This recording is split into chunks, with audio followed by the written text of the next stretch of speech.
تو ان لوگوں کو اپنے ایکسپیرینس نے بتایا, اپنے تجربے نے سکھایا ہے کہ یہ نہیں آنا چاہیے, تو یہ مزاحمت کے لیے اٹھ کھڑے ہوئے ہیں. یہ پرامن مزاحمت ہے پورے پختونخوا میں, لیکن خصوصاً جو پیریفری ہے اس کے اندر. آپ نے دیکھا باجوڑ میں اس دن ہوا تھا, آپ نے پچھلے دنوں سوات میں دیکھا, اسی طرح سے کرم میں, اورکزئی میں, وزیرستان میں. تو یہ 4 دن سے لوگ بیٹھے ہوئے ہیں. وانا میں برف باری ہوتی ہے, اس سردی میں لوگ بیٹھے ہوئے ہیں. اور دیکھیں نا, یہ حکومت جو بھاگ بھاگ کے دہشت گردوں کے ساتھ مذاکرات کے لیے خوست اور کابل جاتی تھی, جرنیل جاتے تھے, بڑے بڑے افسر جاتے تھے, یہاں ان کے پاس کوئی نہیں گیا. یہ جو لوگ امن کے لیے کھڑے ہیں ان کی بات نہیں سنی جاتی, ٹیررسٹوں کی بات سنی جاتی. اور جیسے کل عمران خان نے کہا کہ وہ ان کو سیٹل کرنا چاہتے تھے, جی ٹی پی کو پختونخوا میں سیٹل کرنا چاہتے تھے. آپ اس طرح کے یہ ایک سابق وزیر اعظم کی زبانی ہم نے سنا. تو یہ وانا کے لوگ احتجاج کر رہے ہیں, اور یہ پوری جو پختونخوا کی پیریفری ہے اس کا احتجاج ہے امن کے لیے, زندگی کے لیے, کیونکہ انہوں نے جنگ دیکھی ہے, انہوں نے طالبان کی دہشت دیکھی ہے. یہ جو گلگت بلتستان کا ہے اس میں تو ڈس امپاورمنٹ بہت اہم ہے, کیونکہ یہ کوئی اس کی کانسٹیٹیوشنل سٹیٹس نہیں ہے, وہ صوبہ بھی نہیں ہے, کوئی یعنی آزاد کشمیر کی طرح کا ریجن بھی نہیں ہے, یعنی کسی جگہ اس کا قانون سازی میں اس میں ذکر نہیں ہے. وہ قانون سازی میں نہیں حصہ لیتے, لیکن ان سے ٹیکس لیا جاتا ہے. انگریزی میں کہتے ہیں نو ٹیکسیشن وداؤٹ ریپرزنٹیشن, یعنی آپ کی نمائندگی نہیں ہو تو آپ ٹیکس دینے کے مستحق نہیں ہے, لیکن ان سے ٹیکس لیا جاتا ہے, لیکن نمائندگی ان کی نہیں, کوئی آواز ان کی نہیں سنی جاتی. نہ وہاں کوئی عدلیہ ہے, عدلیہ کے نام پہ ایک ڈونگ ہے, اس ڈونگ کو انتظامیہ مقرر کرتی ہے. وہ جو وہاں کے چیف سیکرٹری ہے اس کے تھمب کے نیچے وہ عدلیہ جو ہے وہ سو کالڈ عدلیہ چلتی ہے. اور ابھی جو سی پیک کے نام پہ وہاں پہ ترقیاتی منصوبے آئے ہیں تو ان کی زمین پکڑی جا رہی ہے. گلگت بلتستان میں لوگوں سے زمین چھینی جا رہی ہے, ان کے وسائل چھینی جا رہے ہیں, مائنز, اور خصوصاً ان کی جو ڈیموگرافک بیلنس ہے اس کا بڑا فرق ہے. یعنی ہمارے ہاں لوگ کشمیر کے لیے, ہندوستان میں آکوپائڈ کشمیر کے لیے تو آواز اٹھاتے ہیں, لیکن یہ جو پاکستان کے اندر گلگت بلتستان ہے, ان کا کسی نے نہیں پوچھا کہ بھائی آپ لوگوں کے ساتھ کیا ہو رہا ہے. وہ پہاڑ, اردو میں کہتے ہیں آنکھ اوجل پہاڑ اوجل, جو پہاڑوں سے اوجل ہیں, پہاڑوں کے پیچھے ہیں, اور ہم نے ان کو فراموش کر دیا ہے. ہماری میڈیا, ہماری پارلیمنٹ میں ان کا ذکر تک نہیں ہوتا. اور تیسرا جو آپ نے بتایا ہے وہ گوادر کا ہے. دیکھیں نا, بلوچستان میں ایک کانفلکٹ ہے, ڈیکیڈز اولڈ کانفلکٹ ہے, اور کافی جنگ وہاں ہو رہی, خونریزی ہوئی ہے, اور وہاں ہزاروں لوگ گمشدہ ہیں, اٹھا لیا گیا ہے ان کو, سرکاری ایجنسیوں نے ان کو اٹھایا ہے اور ان کو گم کر دیا ہے. نہ عدلیہ ان کی مدد کو آ رہی ہے, نہ پارلیمنٹ ان کی مدد کو آ رہی ہے, نہ سیاسی پارٹیاں. بلوچستان میں ایک مصنوعی حکومت, مصنوعی پارٹی بنائی گئی ہے پولیٹیکل انجینئرنگ کے ذریعے. وہاں جو بلوچستان کے جرنیل وہاں بیٹھے ہوئے ہیں, انہوں نے ایک وہاں حکومت بنائی ہوئی ہے, پارٹی بنائی ہوئی ہے, تو وہ لوگوں کو نہیں سن رہی. یہ جو حکومت ہے, یہ جو وزیر اعلیٰ ہیں, میرا خیال ہے ان کے کوئی 500 سے کچھ اوپر ووٹس پہ وہ منتخب ہوئے تھے. آپ اندازہ رکھیں, یعنی اتنے بڑے صوبے کا وزیر اعلیٰ جو ہے 500 کے قریب اس کو ووٹ پڑے تھے. تو یہ غیر نمائندہ حکومت ہے. تو یہ جو گوادر میں ہے, دیکھیں یہ جو تحریک پہلے چلی, جیسے آپ نے کہا ہدایت الرحمان صاحب کا تعلق چونکہ جماعت اسلامی سے ماضی میں رہا ہے, تو لوگوں نے شروع میں یہی کہا کہ شاید ان کو کہا گیا ہو, لیکن جیسے آپ نے دیکھا ایک پرامن تحریک ہے. اور یہ جو ہدایت الرحمان صاحب ہیں ان کے کوئی پولیٹیکل بیگیج بھی نہیں ہے, لیکن یہ کہ آپ نے دیکھا کہ ان پر کیسے ڈنڈے برسائے گئے, ان پر کیسے تشدد کیا گیا, کیسے وہاں پہ سگنلز جو ہیں وہ بند کر دیے گئے تاکہ سوشل میڈیا پہ ان کی آواز بند ہو جائے. یعنی ان کے ساتھ وہی سلوک ہوا جو مظلوموں کے ساتھ ہوتا ہے, اور پاکستان میں بہت زیادہ. تو میں سمجھتا ہوں کہ یہ تو ایک طرح سے پاکستان میں جو باقی لوگ ہیں ان کی آنکھیں کھولنے کے لیے کافی ہے کہ بلوچستان میں پرامن تحریکوں کے ساتھ کیا ہو رہا ہے. جی جی بالکل, آپ نے یہ تو آپ نے ہمیں جو ڈفرینٹ ملٹی ڈائمینشنل کرائسس کی آپ کی بات تھی, وہ مجھے بھی جو ہے اس کو ایسے ہی فریم کرنا چاہیے تھا. اور آپ نے کہا بالکل کہ تینوں جو ہیں وہ کس قسم کی بہت بڑی بڑی اپنے طور پہ ان 3 علاقوں میں جو ہیں اس وقت موومنٹس تھیں. اور آف کورس ہم ایک میڈیا سے ہے, مگر یہ سوال میڈیا والوں سے کرنا چاہیے. ہم خود بھی پریس میں ہیں, مگر ہم آلٹرنیٹیو اس کے اسپیس میں آتے ہیں, انڈیپینڈنٹ اسپیس میں, کہ اب کچھ اتنا بڑے اگر ہزاروں لوگ اکٹھے ہو رہے ہوں کچھ کسی علاقے میں ادھر قریب میں, تو وہ اس کے وہاں سے لائیوز ہوتے ہیں, وہاں ایک کلچر تھا, ہمیں یہ سیکھا تھا, ہم نے خود ٹرین کی, اور یہ اور اس طرح سے فوکس نہیں ہے ان سٹوریز کے اوپر بھی. میں یہ بات کہنا چاہتی ہوں, I am again going to ask you the same thing, is کہ یہ جو ایون آپ نے جو ملیٹنسی کے خلاف جو وانا کی پروٹیسٹ ہے وہ صحیح ہے. اس میں بھی ایک جو ڈیمانڈ رہی ہے اتنے پچھلے, ہم نے جب پی ٹی ایم بھی تھا تو جب دیکھا کہ وہ یہ ہے کہ لوگوں کی ریہیبلیٹیشن ملیٹنسی میں بھی، جو ان کے بزنسز، ان کے کاروبار، اور آف کورس یہ تو یہاں تو رائٹ ٹو لائف کا مسئلہ ہے، مگر ایک اکنامک جو ہے وہ آف کورس وہاں پہ یہ بھی ایک بہت بڑا مسئلہ ہے وہاں پہ، رائٹ؟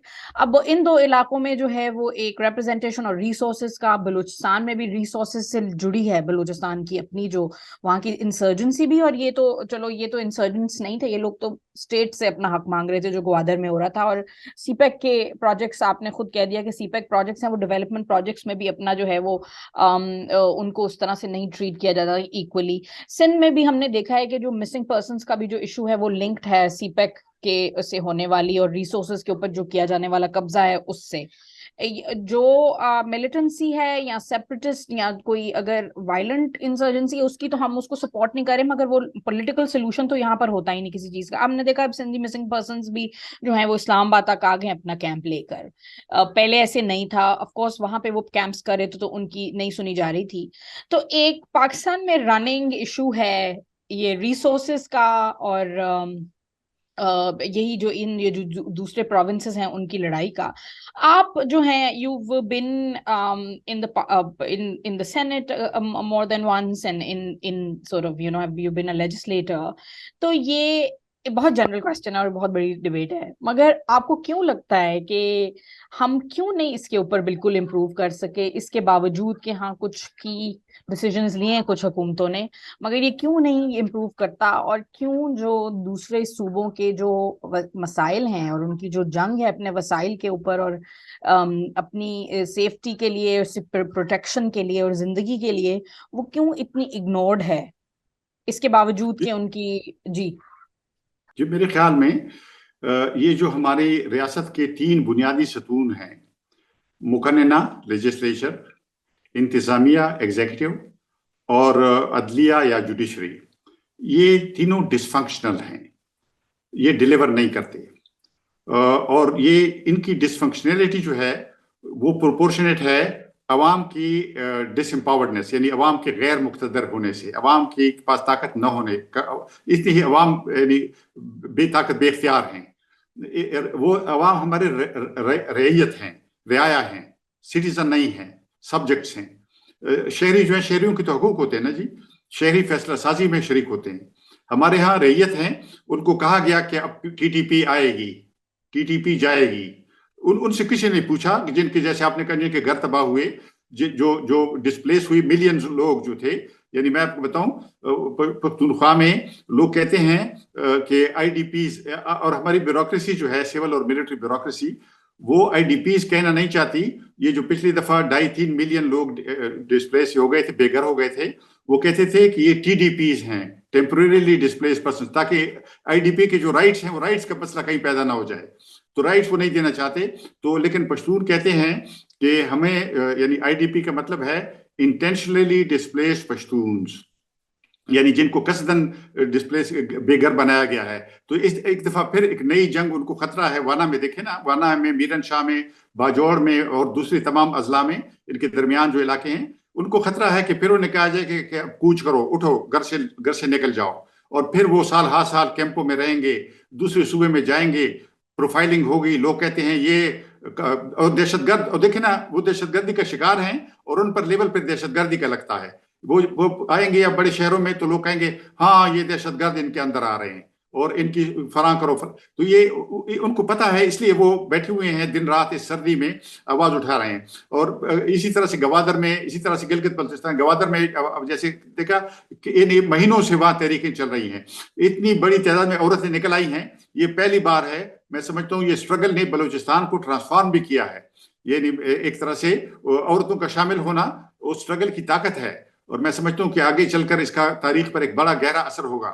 اسی طرح گلگت بلتستان کی آبادی، سافٹ لوگ جو سویلائزڈ، جو تشدد بالکل نہیں کرتے، مہذب لوگ ہیں، لیکن دیکھیں وہ احتجاج پہ مجبور ہوئے ہیں بڑی تعداد میں، اور اتنی تعداد میں نکلے ہیں کہ اس کا اثر ہوگا ان ساری چیزوں کا. میں سمجھتا ہوں کہ ہمارے ہاں یہ اس طرح سلسلہ چلے گا نہیں. اور یہ ڈس فنکشنلٹی جو ہے یہ آخر میں اسٹیٹ کو اتنا کھوکھلا کر رہی ہے. It is eating into the vitals of the federation. دیکھیں نا اب اگر سارے پشتون، سندھی، بلوچ وہ اسلام آباد آ رہے ہیں. دیکھیں نا آپ نے جیسے کہا سندھ صبا، سندھ سے لوگ آئے ہیں کیونکہ 65-70 لوگ وہاں پہ اغوا ہوئے ہیں اور کسی کی آواز نہیں سنی گئی. اب وہ اسلام آباد آ گئے ہیں. اسلام آباد تو ان کے پاس جاتا نہیں ہے, اور وہ جب اسلام آباد آتے ہیں تو یہاں بھی پولیس پہنچ جاتی ہے, ان کو دھمکاتی ہے. یعنی اسلام آباد یہاں بھی ان کو نہیں سنتا. تو اس اسلام آباد کی طرف دیکھیں, میں حکمرانوں سے ایک بات واضح کرنا چاہتا ہوں, آپ اس روز سے ڈریں, آپ اس روز سے ڈریں جب یہ لوگ اسلام آباد دیکھنے کے بجائے کہیں اور دیکھنا شروع کر دیں گے. اگر آپ نے اسلام آباد میں ان کو مسلسل مایوس کیا, ہمیں 75 سال ہو گئے ہیں, تو اور آپ کا کیا خیال ہے 75 سال لوگ اور اس طرح بیٹھیں گے؟ وہ نہیں اس طرح بیٹھیں گے, اور یہ ریاست اور فیڈریشن کا کیا بنے گا؟ تو میرے خیال میں بہت سیریس وقت ہے, اور ہماری سیاسی پارٹیاں بھی بدقسمتی سے جو جرنیلوں نے ایک پیریمیٹر بنائی ہے کنٹرول ڈیموکریسی کی, یہ اس کے اندر کھیلنے پر تیار ہیں. یہ بڑی افسوسناک بات ہے. یہ دیکھیں نا, پچھلی حکومت جو تھی پاپٹ حکومت ہم کہتے تھے, یہ نئی حکومت بھی پاپٹ ثابت ہو رہی ہے. یہ بھی جس طرح سے اس نے, یعنی دیکھیں وانا میں وزیر اعظم کیوں نہیں گئے؟ صوبائی حکومت تو خیر سے وفات پا گئی ہے, ہمارے پختونخوا میں سیاسی طور پر یتیم خانہ ہے ہمارا صوبہ, اور جو صوبائی حکومت ہے اس نے لوگوں کو چھوڑ دیا ہے ٹیررسٹوں کے رحم و کرم پہ. کوئی ان کے پاس لیڈر, کون سا لیڈر گیا؟ وزیر اعلیٰ کیوں نہیں گیا وانا؟ کیوں وہ باجوڑ نہیں گیا؟ کیوں اور جگہوں میں نہیں گیا جہاں پہ لوگ, ایون سوات میں وزیر اعلیٰ کا اپنا حلقہ ہے, وہ اپنے حلقے میں جانے کے لیے تیار نہیں ہے, اپنی کنسٹیچوئنسی میں جانے کے لیے تیار نہیں. تو ایسی میں سمجھتا ہوں کہ بہت سنگین بحران ہے, اور اس کے عواقب پر انہوں نے سوچا نہیں ہے کہ اس کے کیا سنگین نتائج نکل سکتے ہیں. جی بہت شکریہ. آپ نے جو بات کی کہ یہ نئی حکومت بھی ہے وہ لگ رہا ہے کہ پپٹ ثابت ہو رہی ہے, اور جو بحران ہے وہ سنگین سے سنگین ہوتا جا رہا ہے کہ آپ کے لاکھوں لوگ ہر صوبے میں نکل رہے ہیں. ایک زمانہ تھا, ابھی پچھلے ہم نے دیکھا کچھ عرصہ پہلے صرف جو ہے پی ٹی ایم تھی اس کی اتنی ریپریشن ہوئی, مگر اب ہر جو پروونس ہے اس کے اندر اپنے طور پر وہاں کے لوگ جو ہیں اپنی اپنی ڈیمانڈز لے کر وہ بڑے بڑے نمبرز میں نکل رہی. ہم نے پچھلے بہت سالوں سے ایک ہی سورٹ آف ایرا میں یہ دیکھا نہیں ہے کہ ایک وقت میں ہی مختلف صوبوں میں اتنے بڑے بڑے نمبرز کے اندر لوگ جو ہیں وہ سڑکوں پہ آ جائیں, اور وہ جو ایک معاشی بحران ہے وہ تو سب کو افیکٹ کر ہی رہا ہے. تو وہ کیسے چیزیں بدلیں گی؟ آپ نے کہا کہ جو خواتین جیسے نکلی ہیں بلوچستان میں, وہ چیزوں کو اور یہ جو ہے یہ ایک اس کو دیکھنا چاہیے کہ یہ کس طرح سے چیزیں بدلیں گی, اس کا کیا ہوگا. اور جو آپ کی وارننگ ہے کہ اگر لوگوں نے اسلام آباد کے علاوہ کہیں اور دیکھنا شروع کر دیا تو پھر کیا بنے گا. اور ایک ایک اسلام ایک آباد. ایک ایک بات میں عرض کرنا چاہتا ہوں, اگر آپ اجازت دیں 1 منٹ میں یہ کہنا چاہتا ہوں کہ ہماری سیاسی پارٹیاں پیچھے رہ گئی ہیں, لوگ بہت آگے نکل گئے ہیں, اور یہ سیاسی پارٹیاں irrelevant ہو جائیں گی. یہ نمبرز گن رہی ہیں, یہ گن رہی ہیں کہ پنجاب اسمبلی میں 5 آدمی ادھر گرے. جیسے مینڈکوں کو ترازو میں تولتے ہیں نا, تو کہتے ہیں کہ مینڈک کو تولنا مشکل ہے, اس لیے کہ 5 کو آپ ادھر ڈالیں گے تو 10 ادھر اچھل کر کود کر دوسری اس میں چلے جائیں گے, پلڑے میں پڑ جائیں گے. ہمارے ہاں بھی یہ مینڈکوں کو تول رہے ہیں یہ اسمبلیوں میں جو کچھ ہو رہا ہے, اور پارٹیاں irrelevant ہوتی جائیں گی. یعنی دیکھیں نا, آپ نے دیکھا پی ٹی ایم بن گئی ہے, این ڈی ایم بن گئی ہے, ہر جگہ باجوڑ میں ایک لوکل اپرائزنگ کے لیے کمیٹی بن گئی ہے, وانا میں اپنی بن گئی ہے, گوادر میں دیکھیں آپ نے کمیٹی بن گئی ہے, گلگت بلتستان میں تنظیمیں, یہ تنظیمیں نئی ابھر رہی ہیں. اور یہ سیاسی پارٹیوں کے لیے بھی ایک وارننگ ہے کہ وہ irrelevant ہو جائیں گی, اور یہ جو شاہانہ ان کے ٹھاٹ باٹ ہیں. ابھی اسلام آباد میں چند دن پہلے آپ نے دیکھا کہ 1,500 یا 1,600 پولیس والے بھرتی ہو رہے تھے, 32 یا 35 ہزار لوگ یہاں پہ آ گئے تھے. دیکھیں نا, یہ بے روزگاری جو ہے یہ تو بہت ایک طرح سے خطرے کی گھنٹی ہے. لیکن یہ کہ ہمارے حکمرانوں کے کام پر جوں نہیں رہے گی, کبھی اس پر بحث نہیں ہوئی کہ بھائی یہ بڑھتی ہوئی بے روزگاری کا حل کیا ہے. اور عوام جس طرح سے جیسے آپ نے کہا بڑے نمبرز میں نکل رہے ہیں, اور سیاسی پارٹیاں ان سے چھپ رہی ہیں, بجائے اس کے کہ ان کو لیڈ کریں, ان کا ساتھ دیں, وہ ان سے چھپ رہی ہیں. یہ کب تک چھپیں گی؟ لوگ ان کو گھروں میں پھر تلاش کر لیں گے. اور یہ میں عرض کرنا چاہتا ہوں کہ میں نے یعنی کوئی 52 یا 55 سال میں نے سیاست میں گزارے ہیں. میرا یہ خیال ہے کہ احمد فراز صاحب نے کہا تھا, ایک دفعہ کہا تھا کہ 68 میں مجھے یاد ہے جب ایوب خان کے خلاف موومنٹ شروع ہو رہی تھی, 2 شعر مجھے ان کی یاد ہیں. شعر بڑے ایلوکوینٹ ہوتے, اس میں بہت بلاغت ہوتی ہے.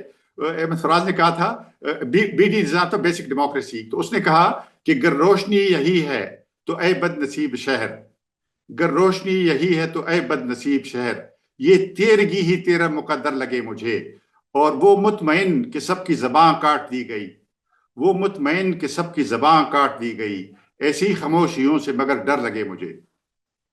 جی واہ، آپ کی یہ جو وارننگ کا جو آپ نے صحیح کہا کہ شعر میں اس میں بلاغت ہوتی ہے، مجھے ویسے اتنی شاعری اور اس کی جو ہے اس کی سمجھ نہیں آتی، مگر آپ کا جو یہ جو وارننگس جو انہوں نے کی تھی اور جو آپ نے اس کو یوز کیا ہے، اس کی مجھے تھوڑی سمجھ آ گئی ہے اور ہمارے دیکھنے والوں کو بھی.